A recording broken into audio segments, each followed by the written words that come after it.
What's happening, guys? Welcome to Vertical Football, and this is the 5 things we learned. This is Chelsea 2, Bournemouth 2. This is the last game in the Premier League for Chelsea in the year 2025. Yeah, and we see in 2026 and see how better we can become, because this last month in this year, I think is one of the worst months that we have had this year. We are struggling to win. These are matches where we think we will get wins, then all of a sudden we are just going on to bottle them again. But overall performance, I think I like the performance, most especially because of the chaos, the intensity, the way we kept on knocking, how we created chances, and even individual performances like Estevao. Yeah, I think I was very, very impressed with the way he played. And even from Bournemouth side, I think I enjoyed what I saw from them too. They showed levels. They wanted to be in the game. They didn't want to go behind. That was the early goal came out of nowhere. I think we could have avoided that. Even their second goal, I believe we could have avoided that. But the response after their first goal, getting 2 goals after, I enjoyed that. But we went on to just concede goals that we could have avoided. But afterwards, I feel like we kept on knocking, but we didn't just get goals. We didn't get goals. So let's go into the 5 things we learned. Let's discuss about this match. Yeah, so the first thing for me, I want to speak about the first goal and the second goal.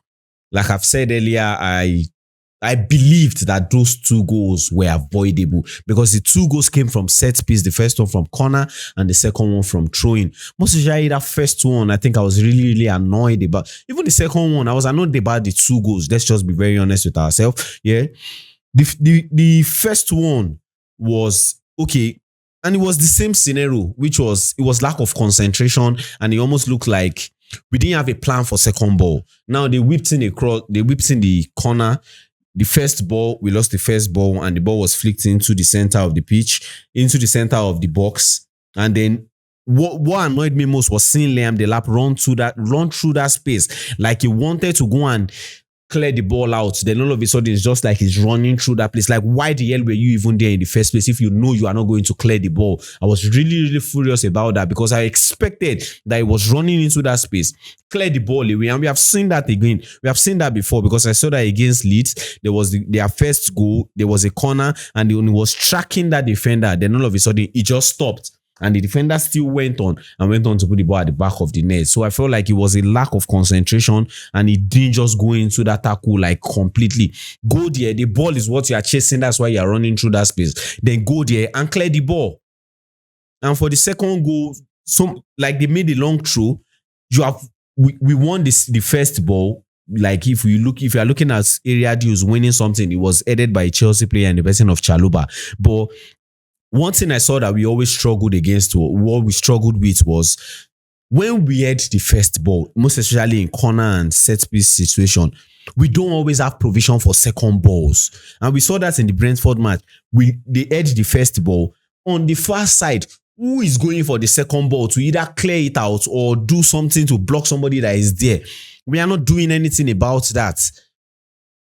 And that's the same situation in this particular match. Chaluba had the first ball. Who is clearing the second ball? And the guy just went in to get an easy tapping. It's like a very similar situation with the Brentford situation. The second goal against Brentford, that was exactly the same thing that happened. I feel like we need to sit up. We need to heighten the concentration, and also have plans to not just win first ball alone in the corner or dead ball situation. Win the second ball also. Because if you win the first ball, you can't really say where the ball is going to land. Make provisions for those things. Put people there, put personnel there to get the ball. I feel like we messed up in that particular part. So let's go into the second thing. The second thing for me is talking about Moises Caicedo. I think he struggled in the first half, and he puts us in a very, very difficult situation. Yeah, his timing in his tackles where they were like a seconds late. Yeah, they were most of the time a seconds late. Most in the first half, to be very precise. You saw the first foul we got, that like you saw it. If he had gone in like just a seconds earlier, he would have gotten that ball. But the guy just flicked it out of that space and he went for the guy's leg. You saw a whole lot of times where you just like, you should have just jump into it quicker. Like than you did. And the second thing is like he looked less confidence. Yeah, he looked less confidence in this particular match. He wasn't that comfortable. He was below his own level in the confidence that he like the confidence he showed in this match. Like I was just like, what the hell is wrong with this guy? And speaking before the yellow card, even the yellow card made it worse because he could not go into the tackles anymore. His decisions were like they were poor. Like he held on to the ball and it's like turning, and you're like, bro, do something with the ball. I feel like he struggled a whole lot in the first half. He struggled a whole lot in the first half. And he had a whole lot of effect on us. Yeah, he had a big effect on us in the game because number one, because it's the defensive midfielder, our screen was weak. There was no protection for the defense. Yeah, in the first half, there was no protection for the defense. So they exploited the center of the pitch so easily. Like they exploited the center of the pitch so easily. Enzo had to do extra work. As much as he's going into the offensive part of the game, he's like most of the time coming back when Caicedo is on the ball, coming back to come and form a double pivot to block that space so that at least the defense screen can be a little bit stronger. And also the build up, he made it very hard for us to build up because when he's not in his best game, how can we build up? Because they will dispossess him. Like it was just very easy. It's a logical thing to think about. Like because he's not at his best, Sanchez had to like do longs. So when we try to build up at the back, we just shoot inside quickly to look for somebody either on the left-hand side or on the right-hand side. So I just feel like he exposed us a lot. But going into the second half, he grew into the game and just got better and better. But I would say overall, he was below his own level. He was below the Caicedo that we know. Like the Caicedo that we are all used to, he was below his own level. So let's go into the third thing. For me, Estevao is one of the big things that Chelsea has put their hands on. Yeah, that guy is magnificent. Like Jesus. He looks dangerous. He looks very, very dangerous. Whenever he gets on the ball, the spark, his 1v1 ability, his versatility is something that is out of this world. He when played in the first half on the right-hand side, you saw how we take 1v1, went into situations, even got us a penalty that Kopama went on to convert. He was not scared to take the ball to the defender. And then you got into the second half and I saw him on the left-hand side and I'm like, what the fuck is going on? And then all of a sudden, he's still making things happen from that situation. And I'm like, wow. What in the world have we gotten ourselves? Like, geez, this boy is superb. Like his pace, he matched up with the pace of the game. I was even thinking at one point, like, I hope this guy is not going to fold. Maybe it's just riding on initial spark of, oh, I've gotten the penalty, I'm moving one-on-one. And then he just kept on going till the 90th minute. Gave the guy in the right back, gave him a whole lot of stress. The guy on the left back gave him a whole lot of difficult time. I just think this guy is superb for us. So it's high praises from me to Estevao. So let's go into the fourth thing. I think the fourth thing for me is, what would Chelsea defense be like if there is no Fofana?